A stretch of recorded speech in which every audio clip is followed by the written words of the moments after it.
Oh, di kota apa ini, Kak? Aku di Taif. Di Taif. Masih Heeh. satu provinsi sama Mekahnya ya. Iya, iya, iya, iya, betul. Oke, kalau nggak salah kerjanya di klinik gitu ya, Kak? Atau di gimana? Enggak, aku di rumah sakit. Di rumah Oh, sakit King Faisal. di Mm-mm. rumah sakitnya ya. Ya, Iya, mungkin iya, iya, iya. kita mulai dari itu kali, Kak ya. Ceritakan mungkin awal mulanya dulu di Indonesia, kuliahnya di mana, kok bisa sampai sekarang karirnya di Arab Saudi itu gimana tuh ceritanya itu. Mungkin dari situ Oh, kali, gitu Kak. ya. Iya, terima kasih Kak Kak Hendy. Herli. Oh iya, Kak Herli. Ya, Perkenalkan terlebih dahulu ya. ya, Karena kita kan ini ya, apa belum belum begitu kenal gitu ya. ya, ya, ya, Jadi benar-benar, Kak. iya, jadi nama nama aku Evi Sri Suryani, biasa dipanggil Evi gitu. Aku lahir dan besar di Magelang, Jawa Tengah. Oh, Jawa Tengah. Kuliahnya di sana Ya, juga. heeh. Enggak, aku kuliah D3 Kebidanan. Aku ambil di Purwokerto Oh, 3 tahun. Oh, Terus aku Purwokerto. hijrah ke terus aku ke Solo. Aku kerja setahun. Terus aku lanjut D4 di Solo di UNS. Lulus tahun 2008 kayaknya. Oke. Terus aku dapat tawaran apa jadi dosen gitu. Terus tahun 2012 ada kesempatan aku ambil beasiswa LPDP. Alhamdulillah aku dapat. Tahun kedua baru membuahkan hasil. Tahun 2012 aku dapat LPDP di Unpad. Lulus tahun 2016. Di Unpad, Lama. di Unpadnya itu ngambil S1, S2, Enggak, S2. S2-nya. Oh, Uh-uh. S2 kebidanannya. Iya. Iya, iya. Jadi sempat Lulus ngajar juga tahun berarti. mm-mm, ngajar. Ngajar terus apa 2000 sampai 2019 aku memutuskan untuk pulang ke Magelang karena saat itu bapak sakit. Terus aku dari Purwokerto aku hijrah lagi ke Magelang gitu. Terus dari Magelang itu terus aku rencananya pengen usaha sendiri gitu kan, Mas. Tapi kok ini ternyata kalau untuk membangun sebuah usaha itu kan nggak mudah gitu kan ya. Nah, dalam waktu-waktu itu aku ikut seminar. Aku ikut seminar di alumni Unpad. Jadi di Unpad tuh kadang ada apa ya, kayak perkumpulan gitu kan. Terus di situ tuh ada pengumuman, ada kayak kayak seminar tenaga kesehatan bisa ke luar negeri gitu. Terus saat itu aku tertarik gitu. Aku ikut aja. Padahal aku bidan, tapi itu seminarnya untuk khusus nurse, untuk perawat. Tapi aku masuk aja gitu. Karena saking apa ya, yang ngisi waktu gitu. Terus kok ternyata ini ya, perawat Indonesia tuh bisa ya kerja ke luar negeri. Aku tuh baru selama berpuluh-puluh tahun tuh, Mas, aku tuh baru ngeh ternyata peluang nakes kerja di luar negeri itu terbuka lebar gitu. Yang dulu-dulu aku tuh nggak pernah ada bayangan nakes kerja ke luar negeri. Selama itu aku tahu bahwa bidan, perawat ya kerja di rumah sakit di Indonesia gitu. Jadi dari seminar itu aku mulai nyari-nyari informasi. Gimana sih apa namanya kerja di luar negeri, enak nggak sih? Gimana gajinya? Gimana suasana kerjanya? Perempuan kerja di luar negeri jauh dari keluarga aman nggak sih? Itu yang paling penting. Jadi keamanan itu aku pikir berulang-ulang kira-kira aman nggak ya? Kira-kira gimana ya gitu. Akhirnya aku daftar. Aku sebelum daftar juga aku ini cari-cari mana perusahaan atau mana PT yang benar-benar terdaftar pemerintah gitu ya. Jadi yang benar-benar resmi. Aku takut banget karena ini kan di luar negeri itu, Mas. Perempuan sendirian di luar negeri kalau ikut di PT yang nggak resmi itu aku takut banget gitu. Kalau ada apa-apa aku mau minta tolong ke siapa? Waktu itu aku mikirnya gitu. Terus akhirnya aku membanding-bandingkan, aku tanya-tanya. Waktu zamannya aku tuh, Mas, 2000 berapa ya? Ini 2002. 2023 aku DM orang-orang yang kerja di Saudi itu nggak kayak sekarang. Aku DM tuh jarang banget ada yang bales gitu. Jadi kok kayaknya susah banget sih apa namanya nyari informasi gitu ya. Setelah 2 tahun itu lebih enak. Setelah setahun 2 tahun itu lebih enak. Orang mau DM langsung dijawab. DM langsung dijawab. Saat aku nyari informasi itu nggak tahu belum. Ya, belum ketemu orang yang tepat aja mungkin ya. Jadi aku DM orang tuh nggak bales, orang tuh nyuekin. Nah, kalau nggak ya mungkin karena sibuknya gitu ya. Jadi jawabnya tuh apa namanya singkat-singkat gitu. Akhirnya aku memantapkan diri Mas. Perjuangan aku untuk lolos itu pun 2 tahun Mas. Jadi tahun pertama aku nggak lolos. Oh, jadi udah Aku pernah nggak ikut lolos proses karena iya, jadi tahun pertama 2023 aku nggak lolos karena bahasaku kurang. Waktu itu aku ketemu sama apa ya alumni pernah kerja di Saudi. Dia waktu aku mau apa interview tuh aku tanya kan, gimana interviewnya? Pokoknya tenang aja. Ke Saudi itu gampang. Yang penting kamu bisa yes sama no aja. Itu pasti udah keterima. Aku kan tenang gitu ya. Bisa yes and no aja. Oke lah gitu. Ternyata enggak seperti itu. Saudi juga udah meningkatkan apa semuanya lah kualitas dan lain sebagainya. Ternyata Saudi udah enggak seperti yang zaman dulu gitu kan ya. Jadi waktu di interview itu interviewernya kan orang Saudi langsung, cuma ya pakai bahasa Inggris kan. Nah waktu aku jawab pertanyaan interview itu aku ada bahasa Indonesianya, menjelaskannya tuh pakai bahasa Indonesia. Karena aku bingung kan, ini bahasa Inggrisnya apa gitu kan. Akhirnya aku daripada aku nggak jawab, aku pakai bahasa lah Indonesia. Nah mungkin dari situ aku nggak lolos. Waktu nggak lolos sedih juga Mas, ada rasa yang penting aku tetap ke Saudi aja lah, kan ada tuh rumah sakit swasta yang kalau kita daftar juga 2-3 bulan tuh langsung berangkat gitu ya Mas. Tapi aku saat itu aku masih mikirnya aku mau yang pemerintah, aku mau yang MOH gitu, karena saat itu perbandingan gajinya itu jauh banget. Terus keuntungan yang aku lihat juga beda gitu. Jadi aku menunggu waktu. Aku tetap saat itu aku nggak pilih. Yang penting aku berangkat 2-3 bulan, aku yang penting berangkat. Aku nggak gitu. Aku menunggu 1 tahun ke depan untuk interview MOH lagi gitu. Jadi alhamdulillah aku lolos MOH dengan aku tetap belajar selama setahun itu meningkatkan bahasaku. Yang penting tuh bahasa sih Mas. Bahasa Inggris ya kalau di sana ya tetap yang di apa untuk ya, tapi ya tambahan sih sebenarnya Mas. Karena kita tinggal di Saudi otomatis bahasa Arab sebenarnya penting juga gitu, tapi minimal bagi teman-teman yang juga tertarik untuk bekerja ke Saudi minimal bahasa Inggris. Kalau ada waktu tambahan boleh bahasa Arab. Kalau komunikasi antar nakes gitu ya Mas, dokter, perawat semuanya pakai bahasa Inggris. Oh ya, pokoknya lingkungan rumah sakit bahasa Inggris ya. Ya, tapi kalau kita masuk ke ruangan pasien, udah bahasa Arab, Mas. Jadi kan repot. Ya, nggak semua pasien bisa bahasa Inggris juga ya.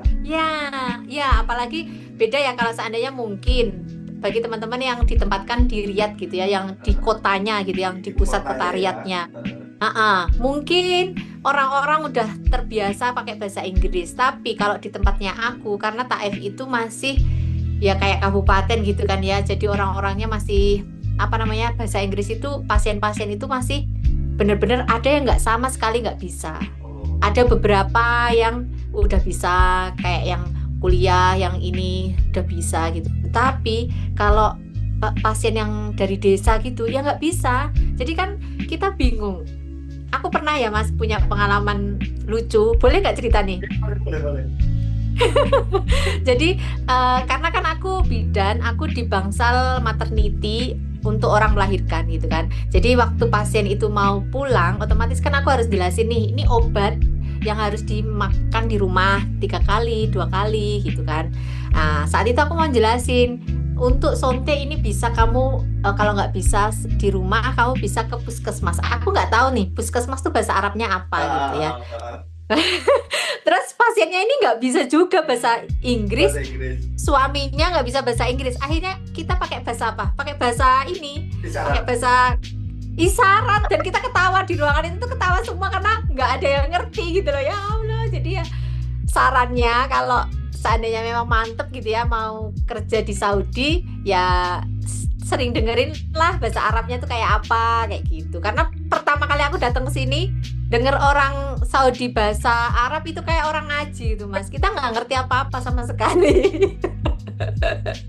kayak orang kayak orang Pakai bahasa apa, hurufnya huruf Latin aja ya, bukan Arab juga ya, kayak kita menulis apa gitu. kalau apa Misalnya asuhan kalau apa dokumentasi keperawatan apa gitu, tetap tulisannya tulisan oh Latin ya. ya ya pakai bahasa Inggris, semuanya Inggris. Huruf Karena itu kalau Latin di ya. Saudi ini kan Latin. Jangan tahu pakai Nggak huruf Arab, Arab tapi gitu. ada sih Mas, kalau Ada. dokter gitu kadang kan ada yang di sistem tuh kan kita pakainya Oasis semuanya gitu ya. Dokter Progressnet itu pernah ada yang pakai Arab. Jadi kita harus konsul, maksudnya yang orang bahasa Arab gimana nih, orang Arab ini isinya apa, itu kan repot. Memang nggak boleh sih kalau di rumah sakit, di lingkungan rumah sakit kita pakainya bahasa Inggris semua kayak gitu. Oke, dari kuliah tadi untuk lanjut ke Saudi itu kan ada fase transisinya. Nah, di fase yang itu yang dipersiapkan apa aja, Kak? Termasuk bahasa Inggris tadi, selain itu apa lagi? Bahasa, terus dokumen. Dokumennya itu meliputi kayak paspor. Dokumen visa tuh gitu ya. kayak kalau paspor jelas ya pertama, tapi kalau visa itu kalau kita udah bener-bener keterima, dapat job offer, bener-bener kamu diterima dengan gaji segini di rumah sakit ini lah, baru pengurusan visa. Tapi sebelum itu yang dipersiapkan bahasa. Kalau ke Saudi nggak perlu IELTS, nggak perlu ya. Tapi kalau di negara lain mungkin ada yang membutuhkan IELTS gitu. Jadi berapa gitu ya.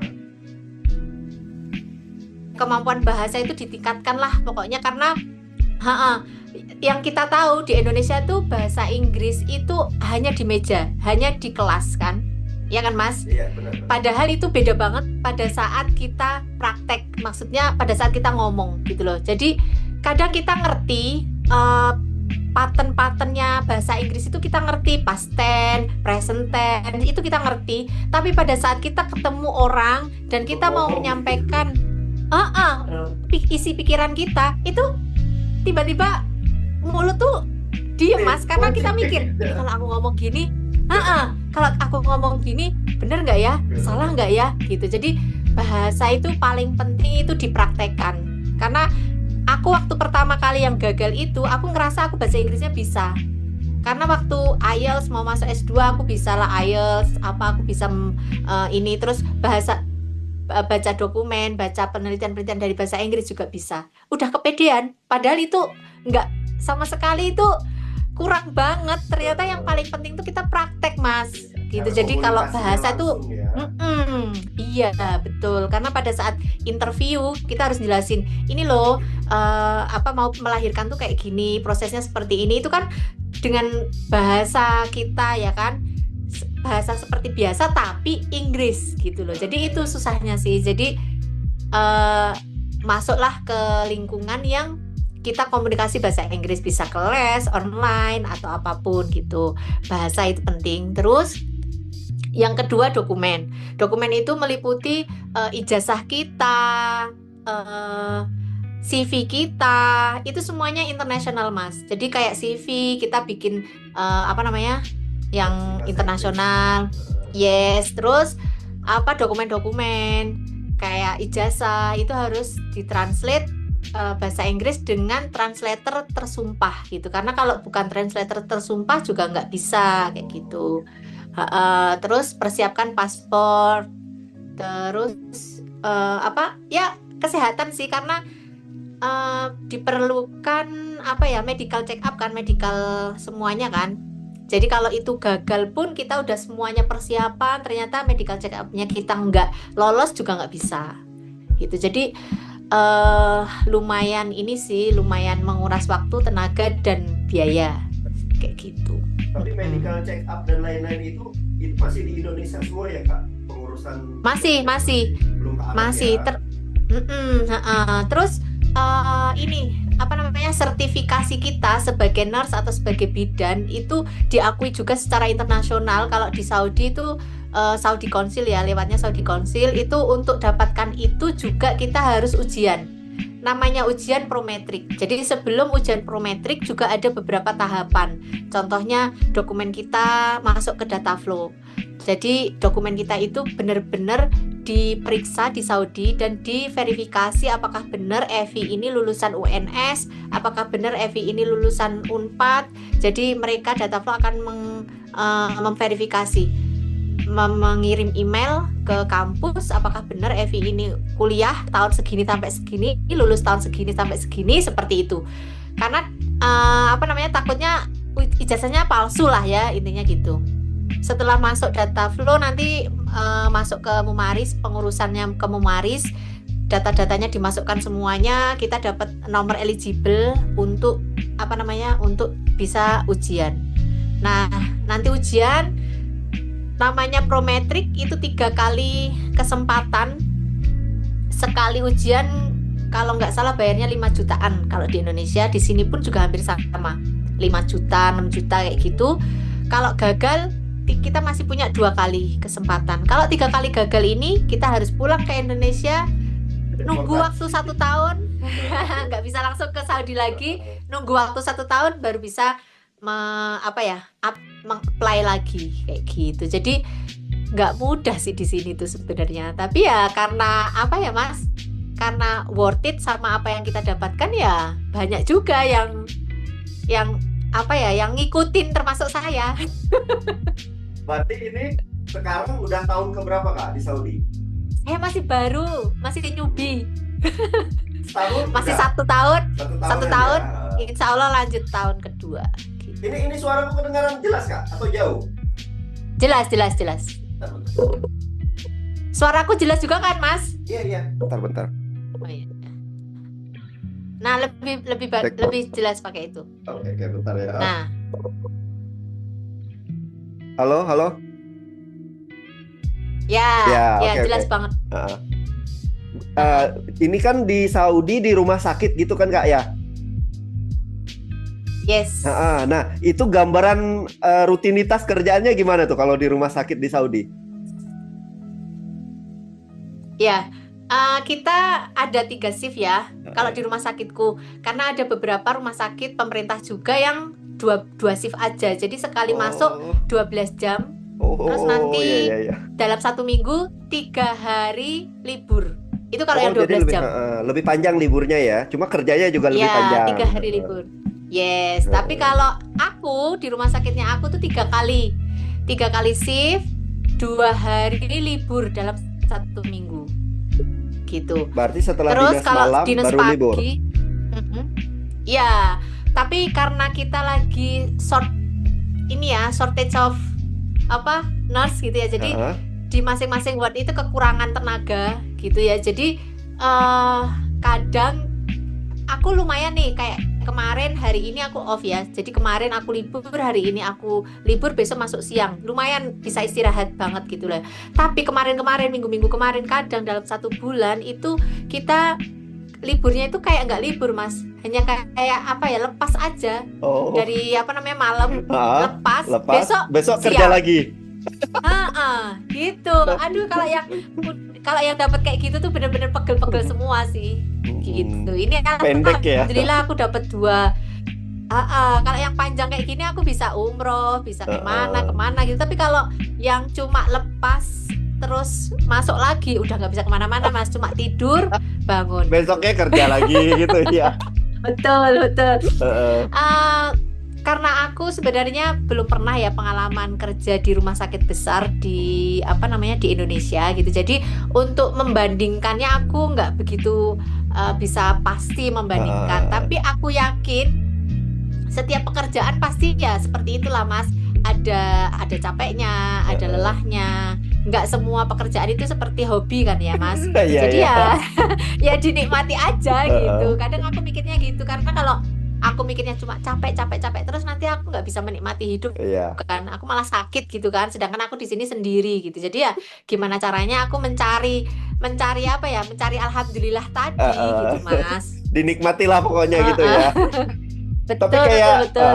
kayak Kalau gimana, lanjut Kak, rutinitas, lanjut. kalau rutinitas tuh di sini tuh sibuk, tapi nggak tahu ya Mas, mungkin dibandingkan sama rumah sakit Masnya gitu ya. Eh, Karena kalau kapasiti di rumah sakitnya aku tuh 800 bed atau 850. Jadi keseluruhan kalau ya. di Indonesia itu ya sebesar keseluruhan itu King Faisal baik yang umum sama maternity itu semuanya ada 800 gitu. Jadi kalau kayak di Indonesia ya kayak RSHS, kayak Sarjito gitu kan Mas, hampir kayak segituan kan. di Muardi apa gitulah ya. Ya betul, kayak rumah sakit gitu. Jadi otomatis ya sibuk kan di situ, kayaknya nggak bisa santai-santai ya kan, sama kan? Iya. Jadi rata-rata Kayaknya gitu kan, sama aja satu kan. bangsal gitu berapa ini? Per bangsal, biasanya kan per bangsal Jadi gitu. per bangsal gitu ya, satu lantai. Jadi di lantainya aku itu dibagi 2 bangsal. Satu bangsal itu 24 pasien. Jadi satu lantai itu ada 48. Oh, rame juga ya. 48 pasien. Banyak. Dan itu tahu nggak Mas, orang lahirin itu bisa tiap hari ya. Tahu sendiri kalau Saudi itu anaknya banyak kan, Iya, bisa sampai iya. 12. Iya, benar. Dan Iya. pernah satu pagi waktu kita endorse gitu, kita kan pagi-pagi endorse dari shift malam ke pagi gitu kan ya Mas. Kita lagi dengerin gitu, ada satu pasien G25, artinya dia sudah hamil 25 kali. Kita langsung lihat-lihatan, kayak gak percaya, amazing. G25 luar biasa. Ini bener nih. Iya 25, ini bener nih 25, suaminya 1 gitu kan. Ya Allah, 25 itu 1, suaminya 1, belum lagi suaminya nambah istri. Coba bayangkan. Berarti seumur karirnya menikah itu produksi terus itu. Hamil terus. Ya. Hamil terus, nggak pernah dia nggak. Makanya aku tadinya aku heran gitu ya Mas. Perempuan Saudi mau dimadu dan tidak sakit hati seperti kayak orang Indonesia. Kalau Indonesia itu kan kayaknya tabu gitu ya, mau dimadu. Mending aku cerai lah daripada dimadu. Kalau di Saudi mereka itu malah mengizinkan, malah ya bolehlah situ gitu. Aku tahu gak?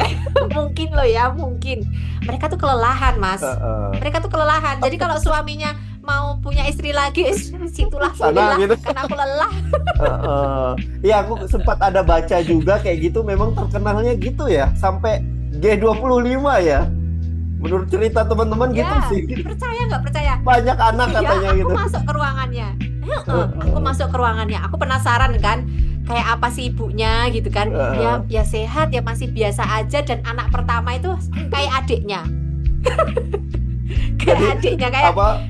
Habis masa nipas lanjut lagi. Habis masa nipas. Iya, coba bayangkan ya. Turun tangga gitu. Aku sampai heran dan kadang ya Allah kok bisa sih gitu loh. Kadang ya Allah, tapi ya memang budayanya seperti itu ya Mas. Oke. Kita hormati aja lah. Oke, selama di pengalaman di Saudi gini yang terlihat kayak menonjol banget sama sistem kita di Indonesia, apa nih Kak perbedaannya? Yang terlihat beda gitu. Perbedaannya ya bayarnya gratis kalau warga negara gitu Saudi ya? Mas. Jadi mereka mendapatkan apa fasilitas kesehatan yang paling bagus, paripurna itu gratis di sini. Itu tanpa beda banget di Indonesia. Di Indonesia belum bisa kan? Iya, belum, tanpa terkecuali pokoknya. KTP Saudi gratis gitu ya. Yes, kecuali dia non Saudi ya. Non Saudi itu dibedakan, ada yang eligible, ada yang non eligible kalau di Saudi. Tapi kalau warga lokal 100% mau sebulan di rumah sakit, mau 2 bulan di rumah sakit sama, tetap dapat perawatan yang paling bagus gitu. Dan di Saudi kalau di rumah sakit pemerintah beda sama swasta ya. Kalau di swasta tuh ada kelas-kelasnya, kayak aku pernah kemarin di sharing sama temen yang beliaunya itu kerja di rumah sakit swasta. Jadi ada yang di kayak apa tuh Mas, rumah penthouse. Nah, ada kelas penthouse, ada kelas di bawahnya penthouse, ada kelas-kelas gitu. Dan bener-bener mewah. Satu satu lantai gitu, satu lantai bisa cuma kamar untuk pesta, ada kamar habis melahirkan. Kalau di Saudi itu kan ada pesta Iya, gitu, iya, jadi ada ruang tersendiri gitu kalau di swasta. Tapi kalau di negeri kayak aku, di rumah sakit pemerintah, mau kaya mau miskin, kamarnya sama. Jadi mau dia itu direktur, mau dia itu punya perusahaan, ya kamarnya kayak gitu, semuanya sama dan Itu nggak bayar. berarti ini rumah sakit pemerintah ya, bukan kayak Ya swasta kayak gitu kayak ya? RSUD kalau aku, RSUD ya. nggak swasta. Jadi yang membandingkan sistem kesehatannya, fasilitasnya, kita nggak ada beda, kelas 1, kelas 2, kelas 3 semua sama. Mereka dapat free, fasilitas kesehatan tuh benar-benar bisa diambil maksimal semuanya. Mau obat mau apa semuanya sama. Terus kayak bayi gitu ya, histori ini hanya histori loh, dia bayi lahir normal, semuanya bagus, hanya histori kehamilan sebelumnya itu IUFD contohnya, atau dia meninggal kayak gitu. Itu aja si bayi ini mendapatkan perlakuan khusus, semua dicek, mulai dari cranial ultrasound, semuanya dicek. Jadi kalau di kita kan enggak ya. Kalau di kita kan yang ada ini aja ya, yang ada ada indikasinya kayak situ. gitu. Oh, jadi di situ dapat riwayat sebelumnya pun, jadi yang ininya udah dicek keseluruhan gitu ya. Iya, walaupun bayi itu normal, semuanya baik gitu ya, tapi diruntut sampai ke atas kayak gitu. Jadi benar-benar kayaknya tuh Saudi itu ini untuk untuk regenerasinya itu benar-benar dicek semuanya kayak gitu. Kalau sebaliknya nih Kak, mungkin yang lebih unggul di Indonesia nih dari di Saudi, ada nggak yang tergambar di situ? Oh kayaknya nih bagus nih di Indonesia nih. Ada nggak kekurangan yang di Saudi deh? Ya kalau itu mungkin ya, karena kalau di Indonesia itu semua pegawai adalah orang Indonesia juga, lokal rasa, terus sikap saling ngertinya juga terasa, kekeluargaannya juga terasa gitu. Kalau di sini semuanya impor, Mas. Pegawainya impor. Di ruangannya aku nggak ada orang asli Saudi, semuanya impor dari India, memang Sudan. Saudinya sendiri nggak mau sekolah atau gimana sih Kak? Kok banyak banget dari luar? Jadi zaman dulu Saudi ini kan semua di-provide sama pemerintah, karena kan kita kerajaan kan, Saudi itu kan kerajaan kan. Jadi karena saking kayanya, setiap bulan pun setiap orang warga negara Saudi itu dikasih jatah uang. Mereka kan jadi males. Ngapain sekolah? Ngapain sekolah? Toh juga dikasih uang gitu. Dikasih uang. Jadi kan membuat mereka males. Nah, sejak MBS naik, itu semua berubah, Mas. Jadi tadinya orang Saudi itu karena mereka itu semuanya dapat, mereka itu jumawa, orang kasar itu mereka nggak mau, kerjaan kasar itu mereka nggak mau. Akhirnya imporlah semua dari semua negara. Jadi pegawai kasar itu nggak ada orang Saudi. Pegawai kasar itu pasti dari India, Pakistan, Bangladesh, Indonesia, termasuk Filipina, semuanya. Jadi jadi tuan. Gitu ya. Yes. Itu terus dari tahun ke tahun seperti itu. Akhirnya MBS naik, aku dapat cerita dari temanku yang PCT gitu ya. Jadi aku tahu dia orang Saudi asli gitu ya. Jadi sejak MBS naik 5 tahun ke belakang ini udah berubah, Mas. Jadi kalau kamu nggak kerja, nggak akan dapat duit. Gitu. Mau nggak mau mereka harus kerja. Kalau bisa kerja harus gimana? Harus sekolah. Dari awal laki-laki dulu. Mulai sekarang sudah boleh perempuan. Tadinya perempuan nggak boleh sekolah, nggak boleh nyetir, nggak boleh ngapain. Sekarang udah mulai sama semua ya. Betul. Namanya Saudi Session gitu. Jadi mereka udah, aku bilang gini, sebenarnya itu bagus untuk sebuah negara, karena untuk kedepannya nggak mungkin kan mau males-malesan terus. Kaya itu terus-terusan gitu kan ya, pasti akan ada maksimalnya, ada naik turunnya, gitu. Jadi mereka bilang gitu, iya bagus gitu, tapi perlu waktu.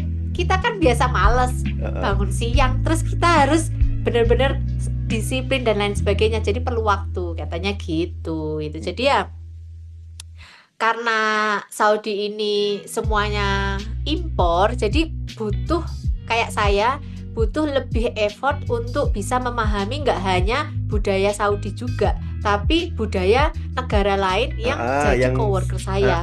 Contohnya, oh ya ya. iya India, orang India tuh gimana sih gitu kan? Orang apa namanya Pakistan gimana sih? Orang Sudan gimana sih? Orang apa mana lagi ya? Uzbekistan, terus banyaklah Arab-Arab gitu di sini gitu ya, tapi bukan asli orang Arab. Tunisia, terus banyak yang apa orang Arab tapi bukan asli Saudi. Tapi bukan asli Saudi ya. Orang Nigeria, Nigeria gitu.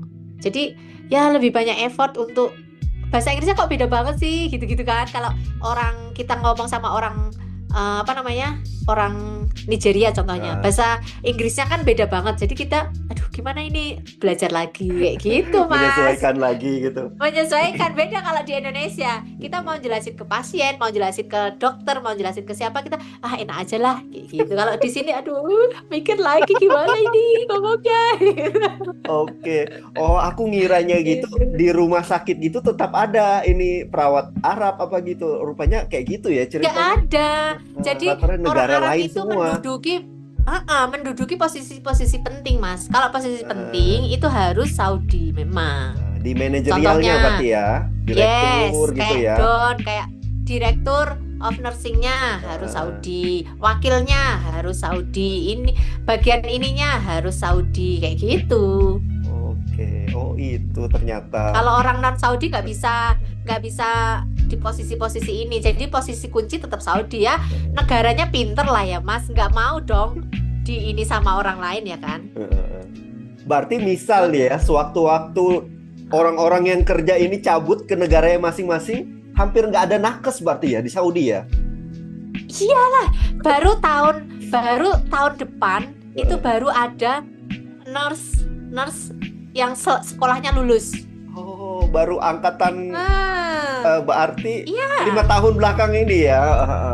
Iya, makanya sekarang ini masih peluangnya masih lebar banget gitu. Tapi kan makanya kalau seandainya orang pegawai sini gitu ya, karena di sini tuh terkenal malesnya gitu ya.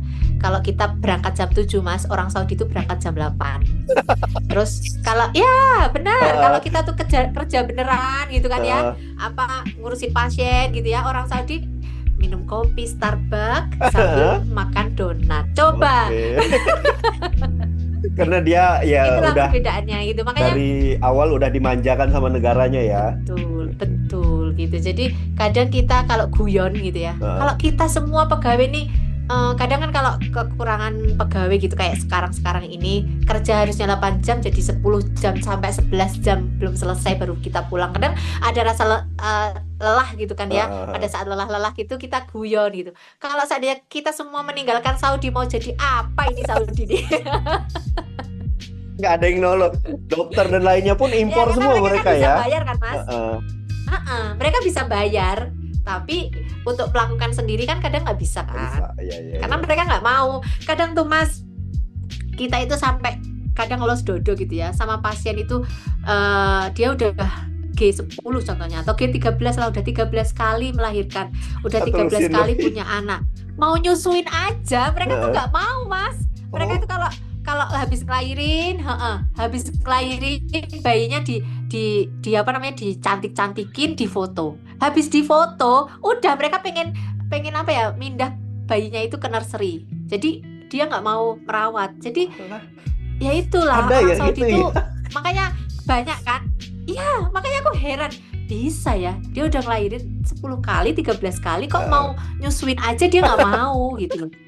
Aduh, udah gitu Mas, contoh nih, mau ambil apa ya, mau ambil yang aku pernah gitu ya, mau ambil sendal gitu, sendal di bawah tempat tidur gitu ya, telepon ke nurse lounge, ke tempat kita nurse duduk stationnya gitu ya. Nah, ada apa gitu kan, tali itu artinya kesini gitu ya, ada apa, penting apa enggak, tali pokoknya tali ya udah, karena takutnya kita penting kan ya, keadaan genting gitu kan ya, kita tergopoh-gopoh ke ruangannya gitu, ada apa mama gitu kan, ternyata suruh ngapain, suruh ngambilin sendal. Allahu Itulah orang Akbar. Saudi. Coba Segitu bayangkan. manjanya ya. Kalau kalau orangnya segitunya gitu, jadi ya benar-benar kita itu harus apa ya, kuat-kuatan di sini. Kadang kalau kayak gitu kan bikin astagfirullahaladzim, pengen marah Iya, gitu iya. kan ya, tapi kan kita nggak bisa marah kan. Tapi sesuai, Dan tapi di sini Kak ya, itu di rumah sakit. sesuai sama Kenapa? tapi sesuai kali Kak ya sama Gajinya. upah di sana ya. Nah, iya. Kadang aku kan ini ya, ada pasien selesai mereka pulang kan, kadang ada PCT atau ada Didi, namanya Didi. Jadi tukang bersih-bersih. Tapi mereka itu kan jamnya jam 2 mereka pulang. Jadi mau nggak mau kan kita yang ngambilin gitu kan. Kadang aku kalau capek ngambil tempat bed cover atau bantal yang sudah dipakai pasien gitu ya, apa namanya, capek gitu ya, aku langsung inget apa Mas, kalau lagi capek, lagi males, lagi itu aku cepat, gajiku gede kok, ya udahlah tak selesaiin gitu karena gaji gede ini. Oke. Siapa yang mau gaji aku segede itu hanya untuk beresin tempat tidur ya, gitu ya, udahlah nggak apa-apa, tak beresin aja, tak selesaiin, tak bersihin, gajiku kayak manajer gitu. Boleh di-spill nggak Kak? Berapa Kak? Ya Ini kan kontrak pertama ya, 0 tahun sampai 2 tahun. Bisa di-spill nggak Kak? 2 digit. Ini nggak niat mau pamer gitu ya. Cuma ini ya, apa namanya, zamannya aku bisa dihitung ya, bisa dihitung kira-kira gajinya aku berapa. Jadi gaji pokoknya itu 4.110 dan aku dapat per tahun. Per tahun itu pengalaman kerja di Indonesia dihitung Mas di sini. Alhamdulillahnya aku di situ. Jadi 1 tahun dikali dapatnya 295 SAR. Jadi kalau aku pengalaman kerja 15 tahun dikali 295 SAR itu hampir 4.000-an. Jadi 4.000 tambah 4.000 8.500 sekian. Gitu. Jadi kalau cara ngitungnya ya sama tempat tinggal, tempat tinggal, terus apa namanya, listrik, semuanya, makan 3 kali sehari gitu. Kalau diuangkan itu ya lebih dari 40-45 juta Mas. Wow. Dan semua fasilitas sudah disediakan di situ ya, termasuk transportasi jangan-jangan dari tempat tinggal ke ini ke rumah sakit sih, karena jalan kaki. Tapi ya, kalau yang dapat kalau dapat PHCC kayak di puskesmas itu ada transportasi, pulang pergi dapat. Gaji sebulan segitu itu setara kami kerja setengah tahun di Indonesia itu. Sebulan di sana. Alhamdulillah. Tapi Mas, kabar buruknya yang terbaru ini nggak bisa dapat kayak saya 295 per tahun per pengalaman kerja nggak dihitung itu. Jadi maaf Kak. Oke. Mati lampu. Aku belum kasih tahu kalau alhamdulillah akhirnya hidup. Di tempatku ini kan aku kerja di puskesmas nih Kak. Jadi memang bukan agak di desa, memang di desa banget ini, di pelosok Kak. Di mana toh? Di mana? Di Kalimantan, aku di Kalimantan Kak. Oh, alah jauhnya. Memang asliku Kalimantan sih. Cuma kemarin waktu kuliah di Semarang. Jadi wah, berarti bisa bahasa Jawa lah. Ya bisa lah, ngerti lah gitu. Aku di Semarang dulu kuliahnya. Oh gitu. Memang, terus ini kembali ke asal gitu. Kembali ke asal, iya. Oh, aku pernah ke Kalimantan tuh ke dari pokoknya gitu ya. Acara lah gitu. Tapi memang benar-benar hutan. Jadi kayak perkebunan sawit gitu kan ya Mas. Terus rumahnya antara satu ke rumah satunya itu jauh. Benar. Jauh, terus jauh banget. Terus jalannya itu belum rata. Masih banyak ininya Ya. kayak gitu. Tapi jadi aku bisa bayangin lah. Kalau jarak kilometernya itu sebenarnya nggak sampai ratusan sih, puluhan kilo aja. Cuma karena memang medannya sulit, jadi 2 jam kami tuh dari rumah ke puskesmas ini, tempat tinggal ini. Jadi sebenarnya kalau jalannya itu lebar, luas kayak di Semarang gitu ya cepet gitu ya Cepet mungkin ya Mas. aja, mungkin kalau mulus lah gitu mungkin cepet aja. Cuma ya masih nggak semuanya bisa ini. Tapi keren loh Masnya loh. Wah, kayak lupa aku Walaupun ngasih apa tahu. namanya? Jadi teman-teman biasanya kalau lagi podcast gitu di depan ku kasih tahu, misalnya tiba-tiba mati lampu, harap dimaklumi ya gitu. Soalnya memang pelosok banget. Tapi keren loh, apa namanya? Mau apa ya? Berarti kan berjuang membangun Oke. membangun tempat asal gitu kan ya. Kalau di tempat asalku yang aslinya aku yang bukan di sini, ini termasuknya pendatang juga kan aku di sini, cuma yang 2 jam dari sini di tempat asalku. Kalau ini termasuk kampung ini juga. Kami pendatang juga di sini gitu. Cuma masih Kalau satu. 2 jam ya kayak ini ya, kayak Semarang ke Magelang kan, tempat Semarang kan Magelang, gitu iya, kan. kurang lebih Semarang segitu. Magelang kan sejam setengah, 2 jam lah kayak gitu. Kayak dari Semarang ke Jauh lah. Solo lah, kayak Semarang ke Solo. Iya benar. Kurang Iya, lebih segitulah. Ya, kami rata-rata pendatang semua di sini.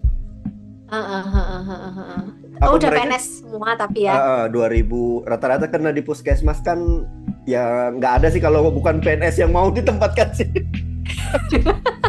Susah juga. Iya, semuanya PNS ya. Iya, Susah benar, kayaknya benar. kalau nyari yang ikhlas ditempatkan ini, agak susah kayaknya. Oke. Ya, berarti memang ini ya jiwa-jiwa apa ya, jiwa-jiwa kalau PNS itu kan apa sih, pokoknya loyalitasnya itu tinggi Iya. lah gitu loh. Ya mungkin dengan Iya podcast kan, kayak gini kalau nggak bisa kayak gitu kan nggak bisa. membuka wawasan kami bahwa pekerjaan tuh nggak harus PNS loh, bisa kayak gini loh kita gitu.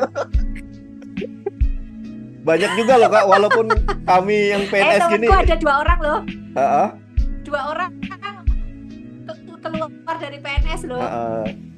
Iya, makanya Saudi satu, ke Kuwait satu. kalau dengar cerita kakak tadi gajinya segitu, kayaknya mikir juga kami nih, apa cabut aja nih, kabur aja dulu gitu. Ikut ke sana juga gitu. Iya. Tapi ya inilah apa namanya, dipikir-pikir kan, Iya. dipikir dan disesuaikan sama kebutuhan kan. Ya betul. Maunya tuh kayak gitu sih. Jadi Karena di sini juga nggak enak juga Mas. ya, kalau Jauh sama keluarga. dibilang gak enaknya gitu, nggak ada sih kerjaan yang Ya. enak banget tuh, nggak ada. Memang namanya kerja ya, tetap ada Nggak nggak ada kan enaknya. ya berarti setuju ya benar. Cuma kan dari benar. nggak enaknya kita, Kadang tuh ada yang ini. berapa gajinya gitu kan bisa diperhitungkan tuh. Dari nggak enaknya itu kan, kalau gajinya sesuai itu nggak masalah gitu. Ya udahlah, nggak apa-apa lah. Ya benar. Oke. Karena umur aku maksudnya udah melewati yang namanya fase-fase bekerja di kantor, bekerja di klinik, bekerja di ini. Jadi kan rata-rata pekerjaannya kayak gitu loh. Kadang itu ada yang DM masuk ke aku gitu kan, orang-orang yang teman-teman yang baru lulus 1 tahun, baru lulus kemarin gitu kan. Jadi mereka itu kadang mau enaknya sendiri gitu loh. Kalau ceritanya tuh kayak gini. Kak, emang di situ ini nggak senioritas nggak, kerja di situ susah nggak, sama teman-temannya kadang dicing-cingin apa di ini nggak? Ya Allah, dalam hati aja ya. Yang namanya pekerjaan ya adalah nemuin kayak pasti gitu, nggak itu. mungkin nggak ada. Jadi ya memang harus dilewati gitu. Aku kadang pertanyaan-pertanyaan yang ya Allah, karena masih muda, jadi aku yang ngerti juga paham sih. aja sih. Mereka belum mengalami susahnya masuk dunia kerja itu. Jamnya itu kayak apa ya? Kalau lagi sekolah dulu kan kita ya rutinitas aja, kayak nggak mikirin uang apa gitu, tinggal tunggu kiriman. Kalau kayak kerja gini ya. Betul. Iya, betul. Kalau ini di sini Kak, jadi kayak babi liar, apa binatang liar gitu masih banyak. Karena hutan masih kita ini. Ular apa gitu. Dilunggu di tengah-tengah hutan gitu, puskesmas ya. Ya Allah, berarti ini ya nemuin pasien yang kena cakaran, Iya, kena gigitan, gigit ular gitu. apa gitu, banyak Iya, banget. sering ya. kasus-kasus di sini ya yang kayak gitu. Yang gitu-gitu ya. Nah, oke lah. Tapi malah orang-orang kayak gitu nggak stres kayak Masnya kan juga Happy stresnya aja gitu. loh, gitu kan. Betul. Mungkin Enaknya jadi kepikirannya tuh kalau ini aja jauh dari keluarga kan rata-rata. Dulu waktu anak masih kecil sempat gabung di sini juga, cuma udah masuk usia sekolah kan, kayaknya nggak tega juga kalau aku sekolah kan di sini, jadi kembali ke tempat tinggal. Jadi akunya yang ngalah, aku yang pulang pergi gitu. Ya udah. Ya bener. Sekolah anak gitu ya ternyata. Sekolah anak tuh sekarang mahal ya Mas. Aku anaknya 3, udah SMA, mau SMP dua-duanya gitu kan. Jadi kalau aku nggak keluar dari zona nyaman dari orang tua gitu kan ya Mas, bisa memperoleh pendidikan yang lebih dari orang tua yang gimana gitu kan ya. Jadi ya selagi aku masih bisa berusaha, kenapa enggak? Kenapa aku hanya bertahan dengan kondisi yang anakku tak sekolahin di sini yang aja biasa sesuai aja kemampuanku, gitu. sedangkan aku enggak. Ya itu jadi gitu, prinsipku juga sih gitu Kak kan, gitu. Jadi ya tadinya itu aku 2 tahun kan Mas, ke Saudi ini prosesnya tuh 2 tahun. Dalam 2 tahun itu enggak, karena untuk mendapatkan izin dari suami itu enggak mudah juga. Jadi dalam 2 tahun itu kita diskusi terus, mentok dalam satu tahun awal itu aku nggak dapet izin. Makanya mungkin kenapa kok aku nggak lolos, mungkin karena prinsip suami nggak usahlah jauh-jauh, anaknya ya udah memang rezeki anak segitu aja gitu kan, ya udah kamu manut aja dapetnya segini, ya kayak gitulah intinya gitu ya kan.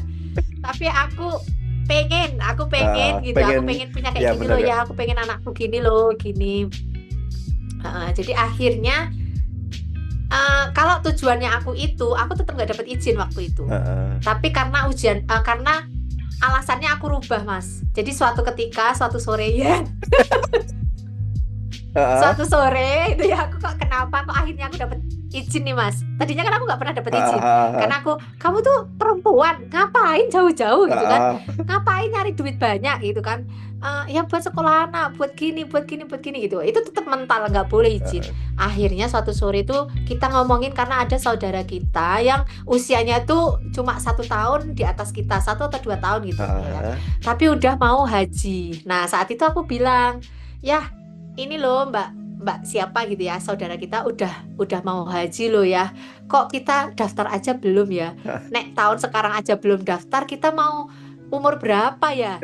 Apa bisa haji? Aku bilang gitu. Terus nggak tahu kenapa hatinya tiba-tiba dibuka, pikirannya tiba-tiba dibuka sama Allah.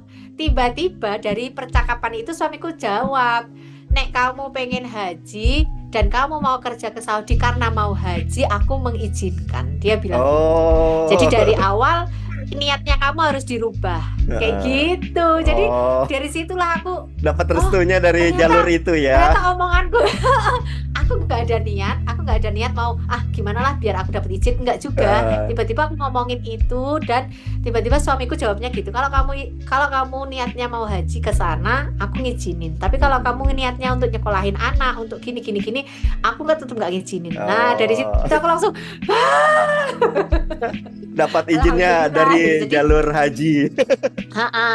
Betul, iya. Karena kalau aku udah di sini mau haji, tinggal ini nggak perlu nunggu lama. Kecuali kalau kita udah haji di Saudi, udah haji itu minimal 5 tahun baru bisa daftar lagi. Tapi kalau belum pernah haji, langsung daftar saat itu bisa. Oh gitu. Untuk keluarga yang di Indonesia dan bisa membawa keluarga juga bisa. Oh itu ya keuntungannya ya Kak ya. Bisa. Selama jadi kalau enaknya kerja di Saudi, kalau kita kerja di Saudi ada minimum paymentnya, disesuaikan sama di sini tuh ada kementerian apa namanya gitu ya. Jadi kalau pegawai kayak nyun sewu, mohon maaf, kalau kayak pembantu gitu kan, dia minimum paymentnya belum mencukupi memenuhi syarat untuk belum mencukupi gitu, nggak bisa family visit visa itu belum bisa. Tapi kalau kayak aku apa namanya pegawai Pekerja rumah sakit profesional, plus ha? pekerja profesional, betul, pekerja profesional itu ada minimum gajinya bisa membawa keluarga family visit visa gitu. Oh, Jadi aku ngajuin aja family visit visa, nanti keluargaku bisa ke sini untuk haji, insya Allah kayak gitu. Yang penting kita apa bayar kan, kalau di sini tuh ada kelas-kelasnya. Yang paling bagus itu bayarnya 10.000, 9.000 atau 10.000 ah, gitu. Jadi kalau bisa segitu ya langsung aja haji gitu. ah. Tapi kadang karena aku masih baru, tahun kemarin aku belum bisa haji. Tahun ini ngepasin aku jadwal pulang gitu. Jadi mungkin semoga tahun depan gitu. Amin, amin, Doakan amin. ya. Amin, ya Allah, Semoga bisa bisa. gitu ya. Amin. Aku Iya. juga minta doanya juga, semoga bisa juga nih kayak gitu. Bawa keluarga Amin. haji ke Amin. sana. Amin ya Allah. Amin. Oke, Amin. Kan berarti belum jalannya ada, untuk iya haji ya. kan beda-beda, Mas. Aku bisa dari kerja dari sini. Mas Herli bisa dari usaha atau Iya ya. dari podcast atau dari yang lain gitu kan Oke, ya. oke. Oke. Tadi kita bahas gaji udah. Berarti belum sempat pulang sama sekali dari awal berangkat. Belum ya? Belum ada pulang ya? Belum. Ah, Baru ini mau dijadwalin, ah, cuma ah. aku pengennya sih aku berdoa dan aku pengennya pas Lebaran. Cuma aku nggak tahu ACC atau enggak karena ada beberapa apa namanya? Ada beberapa dokumen yang memang harus aku sesuaikan karena ada yang beda. Jadi di Saudi Council aku spesialis tapi ternyata di sertifikatnya enggak spesialis itu. Jadi harus ya namanya orang kadang ada ini kan ya Mas, enggak mulus-mulus terus gitu kan ya. Jadi ya itu harus aku selesaikan dulu baru nanti aku bisa vacation gitu. Itu jatahnya untuk vacation itu setahun berapa hari?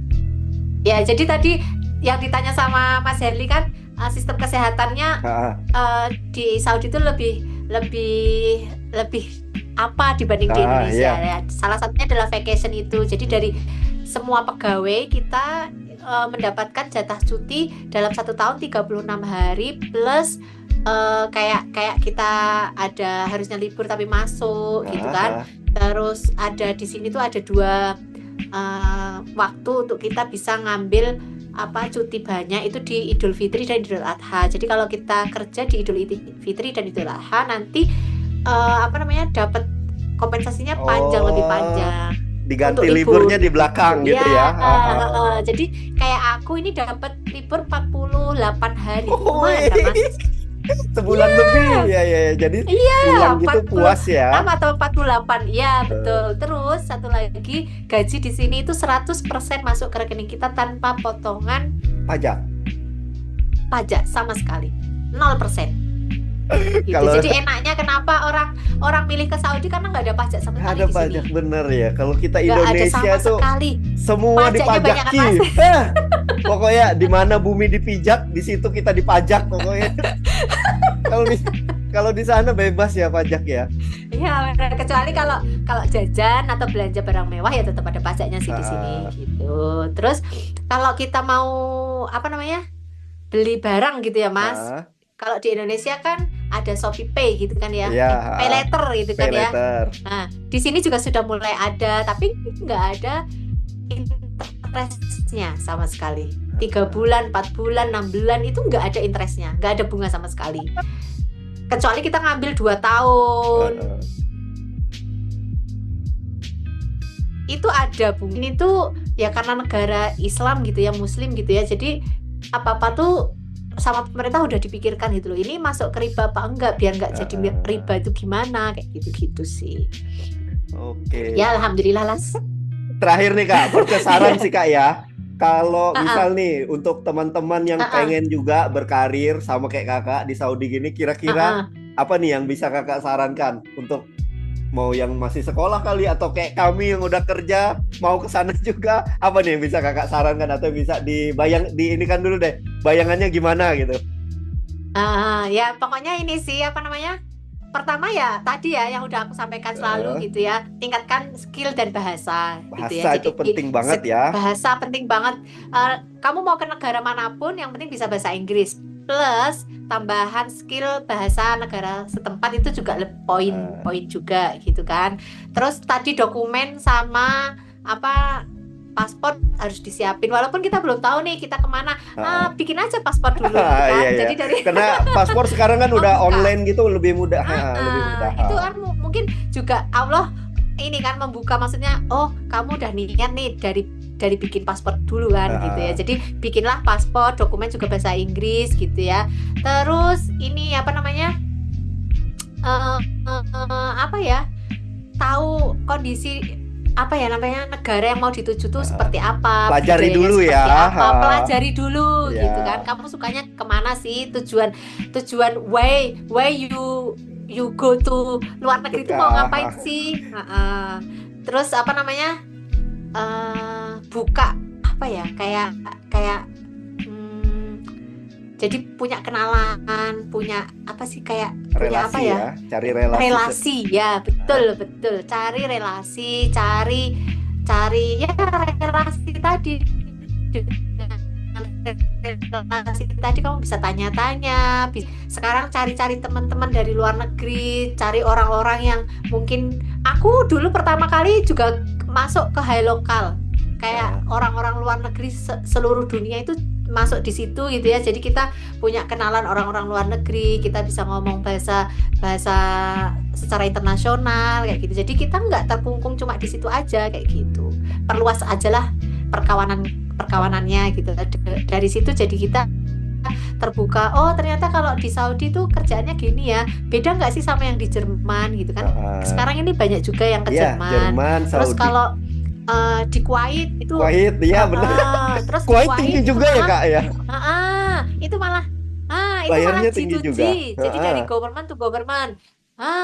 Gajinya lebih tinggi, G2G. Jadi biaya kesananya juga lebih murah. Kita bisa ngurus sendiri. Karena kalau Saudi sementara ini katanya sudah ada G2G, tapi hanya untuk kementerian aja. Sementara kan untuk hanya orang-orang kementerian kan. Jadi kan kita orang-orang kementerian kan nggak bisa mengakses itu. Kayak aku orang swasta nggak bisa, kecuali kayak Mas Herli orang PNS mungkin bisa dapat info-info itu. Kalau kayak aku nggak bisa gitu ya. Tapi kalau Kuwait itu udah G2G kayak gitu. Jadi kalau kita teman-temannya kita hanya orang-orang yang kerja di Indonesia aja, kita nggak akan terbuka. Tapi kalau kita teman-temannya mulai orang yang kerja di sana, kita sering tanya gimana sih, gimana, kita sering update kehidupan mereka, itu jadi terinspirasi dan mungkin kita jadi bisa paham nih sedikit-sedikit aku bisa nggak sih ke sana. Pokoknya perluas jaringan ya kemanapun itu.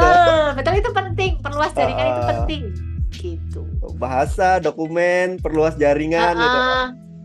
Terus yang paling penting lagi adalah ini apa namanya, kalau kita cari apa namanya, cari ini loh, link atau lowongan gitu kan ya, yang resmi, yang resmi. Karena aku di sini beberapa menemui orang yang kerja di Saudi ini nggak resmi gitu. Jadi kalau nggak resmi gitu, kadang yang aku tanya secara langsung nih ya, gajinya itu antara awal sama sampai sini tuh beda banget. Jadi jauh banget gitu loh. Kalau di Indonesia ditawarin 4.000 contohnya gitu, sampai sini 2.500, kan jauh banget. Iya. Nggak bisa pulang, nggak bisa ngabari, nggak bisa apa-apa kayak gitu. Jadi karena di Saudi masih sementara ini masih kafil ya, namanya kafil atau apa gitu. Jadi memang pegawai di sini tuh harus punya kayak majikan gitu loh, yang bertanggung jawab. Gitu. Jadi kita nggak bisa kayak di Indonesia aja, aku mau kerja ke sini, besok mau pindah lagi, bolehlah, itu nggak bisa. Oh gitu ya modelnya ya. Kalau mereka yang di Kuwait beda lagi ya sistemnya ya. Iya benar. Itu sih kayaknya model kafil itu udah mulai mau dihapus, tapi nggak tahu ya mau kapan prakteknya, itu kita nggak tahu. Oke. Terima kasih banget nih info-infonya Kak. Ini menginspirasi juga nih untuk kami yang di sini yang gajinya nggak seberapa ini. Gitu. Mungkin bisa jadi pertimbangan untuk kabur aja dulu, mengikuti jejak. Kabur aja dulu kalau apa namanya, tujuannya jelas, mau berapa tahun jelas, itu ya kabur aja dulu. Karena benar karena Indonesia kan saat ini ya sedang nggak baik-baik saja Iya. kan ya. Jadi kalau salah satu keluarga ada yang bisa menopang, kenapa enggak? Dan Oke. bisa diusahakan, kenapa enggak? Kayak Oke, gitu. makasih banget loh Kak udah meluangkan waktu ya. Mohon maaf terus menunggu dulu, maaf ya Kak ya. Sama-sama. Karena ya beginilah keadaannya di sini. Oke. Sukses selalu buat Mas Amin, Henry. amin ya. Terima kasih udah dikasih kesempatan dan mohon Aku terima maaf kasih apabila ada nih, yang kurang ya. berkenan. Ya, aku yang terima kasih loh Kak udah meluangkan Sama-sama. waktunya nih ya. Oke, makasih Oke, banget loh oke. Kak. Assalamualaikum. Ya, Waalaikumsalam. Ini